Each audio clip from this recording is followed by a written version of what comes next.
Madame, mademoiselle, monsieur, bienvenue à Métro News. Voici les principaux titres qui seront développés aujourd'hui. Rencontre entre le président haïtien Jovenel Moïse, les différents cartels municipaux de la région métropolitaine de Port-au-Prince à l'approche du déploiement de la caravane du changement dans le département de l'Ouest. Pour la énième fois, le ministère de l'Environnement interdit l'extraction du sable dans le périmètre du Morne-à-Cabri. Une mesure qui est prise dans le souci de protéger la route nationale numéro 3. Dans le culturel, la 12e édition du Festival de jazz de Port-au-Prince débutera ce vendredi 20 janvier. Pendant 8 jours, des artistes de 14 pays se produiront sur les 12 scènes qui seront disponibles. Métro News vous est apporté par Haytrack, l'esprit bâtisseur, et Inoto SA, concessionnaire des véhicules Toyota. L'huile mobile, c'est qualité et performance qui fait partie de toute activité que nous entreprenons chaque jour dans la vie. Dans le développement de la société, quel que soit le domaine où nous évoluons, l'huile mobile toujours garantit bon fonctionnement moteur, tout appareil, à toute machine. Il ne peut jamais la guerre en route. Et il ses partenaires à 100%. L'huile mobile pour moteur, dirait plus longtemps. Chaque continent, chaque pays, chaque route est différente. Derrière chaque virage, une nouvelle aventure vous attend. Toutes les routes nécessitent une attention particulière. C'est pourquoi, achetez votre Toyota chez un distributeur officiel. Vous obtenez un véhicule fabriqué spécifiquement pour votre pays, un service après-vente spécialisé and genuine spare parts that will make your investment and vehicle perform to the maximum.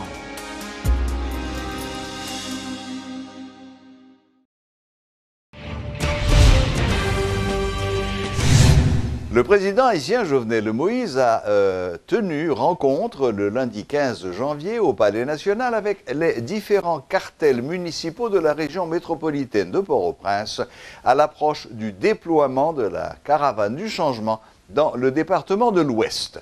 D'importantes décisions ont été adoptées à cette occasion en vue d'aboutir à la redynamisation des mairies pour mieux jouer leur partition dans l'effort d'assainissement du département. La semaine écoulée, le président de la Fédération des maires d'Haïti, Jude Édouard, avait fait état d'un partenariat en vue de la réalisation d'un programme d'assainissement dans la région métropolitaine de Port-au-Prince. Les maires des 9 villes avaient sollicité l'appui de la présidence et des organismes publics dans cet effort. Des équipements lourds et de fort tonnage seront distribués dans les communes pour la pleine réussite de la caravane du changement dans cette région du pays, a indiqué la présidence. Cette nouvelle rencontre avec les maires issus des différentes communes de la zone métropolitaine a été l'occasion pour le président Moïse de renouveler son engagement envers les collectivités qui ont un rôle majeur à jouer dans le cadre du développement d'Haïti. M. Moïse a réitéré sa volonté d'impliquer davantage dans les futures opérations toutes les institutions publiques concernées par la question de l'assainissement. Les Haïtiens ont besoin de soutien pour renforcer la résilience et atteindre un développement durable, estiment les responsables du Programme des Nations Unies pour le développement, le PNUD. Le 12 janvier 2010, à 4h53 de l'après-midi, un tremblement de terre dévastateur frappait Haïti, tuant plus de 200 000 personnes, dont 102 membres du personnel des Nations Unies. Plus de 300 000 personnes ont été blessées, plus d'1 500 000 ont été déplacées. Haïti fait partie des pays les plus exposés aux catastrophes naturelles et sa vulnérabilité augmente avec le changement climatique, la dégradation de l'environnement et l'utilisation irrationnelle de l'espace, en particulier dans les villes. De 1975 à 2012, les catastrophes liées au climat ont causé des dégâts et des pertes d'environ 2% du produit intérieur brut par an. Il y a 8 ans, en quelques minutes, le tremblement de terre a fait perdre au pays 120% de son PIB. Le PNUD rappelle qu'il s'est impliqué dans la reconstruction après le tremblement de terre et après plusieurs ouragans au cours des 8 dernières années. Plus de 300 000 Haïtiens, dont 40% de femmes, ont été employés temporairement pour enlever les débris, recycler les matériaux et aider à reconstruire leur communauté. Tous les débris ont été enlevés. Plus de 2400 km ont été protégés et 400 hectares reboisés. Le ministère de l'Environnement interdit l'extraction de sable dans les périmètres du Morne-à-Cabri en raison des risques que cette exploitation anarchique fait peser sur l'environnement. Une mesure qui est prise dans le souci de protéger la route nationale numéro 3 et les pylônes de haute tension qui alimentent la capitale en courant électrique, peut-on lire dans un communiqué de presse du ministère de l'Environnement. La brigade de protection des aires protégées a reçu des instructions pour protéger la zone du Morne-à-Cabri en attendant une réunion avec les exploitants de sable pour trouver une alternative économique crédible, conclut ce communiqué du ministère de l'Environnement. Les automobilistes saluent les dernières décisions du gouvernement, notamment contre l'usage abusif des sirènes, tout en estimant que cette mesure est adoptée de manière un peu tardive et en se montrant très sceptique en ce qui a trait à l'application de ce communiqué.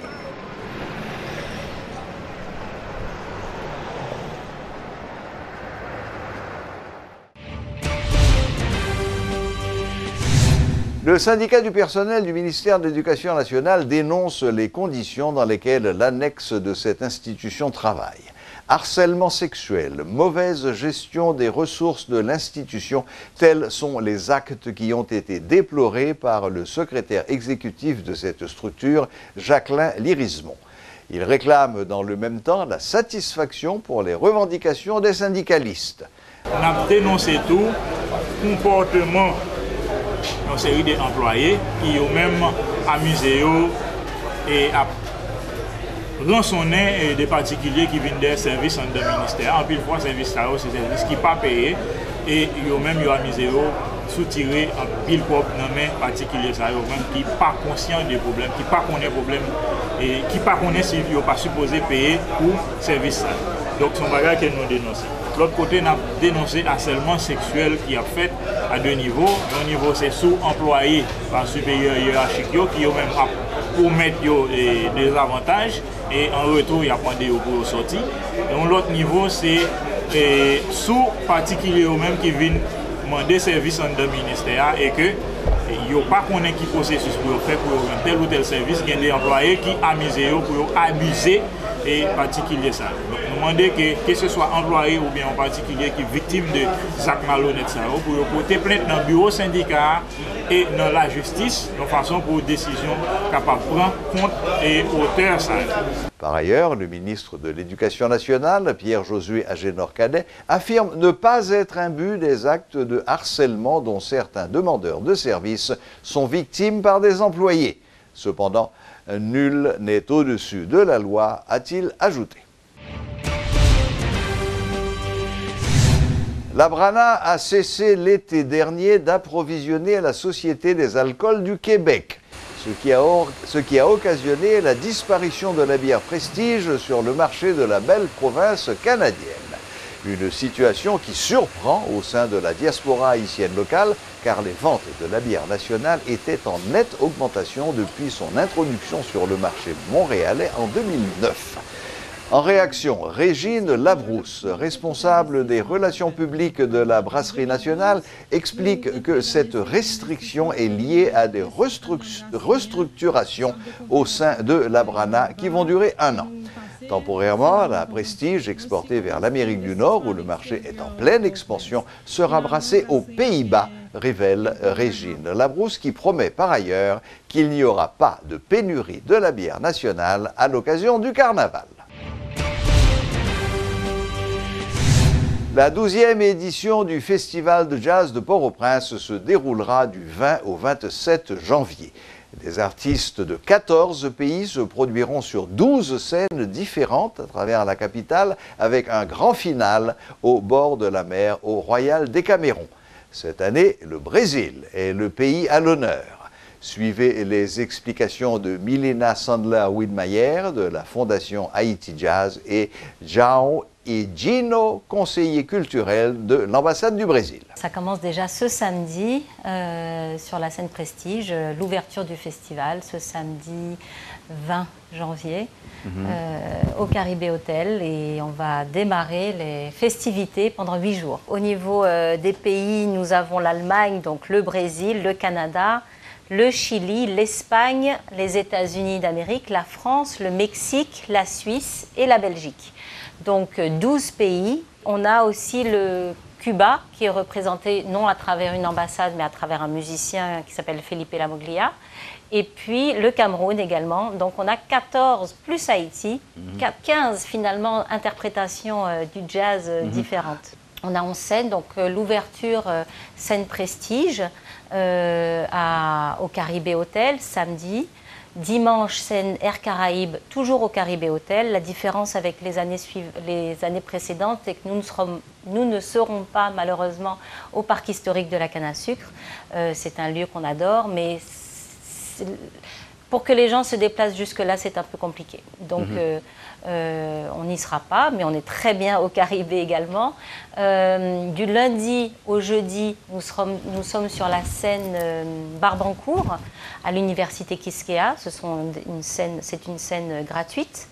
Le vendredi, nous sommes place Boyer, à la scène Sogebank.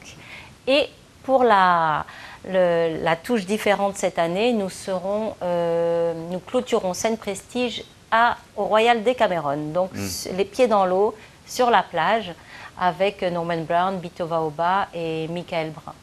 Tous les soirs, nous sommes comme toujours dans des afters, donc le Presse Café, La Réserve, Café 36, Quartier Latin bien sûr, Yanvalou, les Jardins du Mupana et La Réserve, je l'ai dit déjà.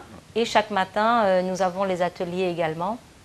Les ateliers qui sont donnés à Focal, et cette année, grâce à la participation du Brésil, nous donnons également des ateliers au Centre culturel brésilien. Pour nous, c'est une très bonne nouvelle. Encore une fois, je remercie la Fondation Haïti Jazz au nom de l'ambassade du Brésil de nous avoir invités comme pays à l'honneur. Ça fait 3 ans que nous sommes éloignés du festival, malheureusement, mais finalement, on a pu revenir au festival de jazz.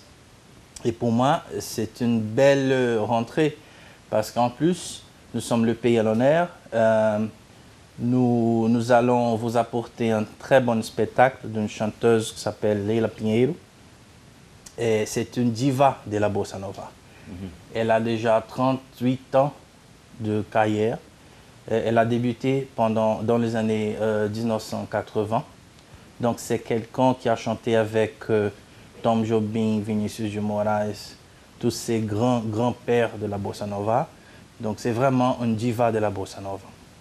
Et pour nous, c'est un grand plaisir. Elle vient avec un très bon guitariste qui s'appelle Nelson Faria, très connu aussi au Brésil, avec une carrière internationale si forte, si établie. Ils vont faire un duo, piano, voix, guitare, avec 2 chansons les plus connues du répertoire de la MPB, la musique populaire brésilienne.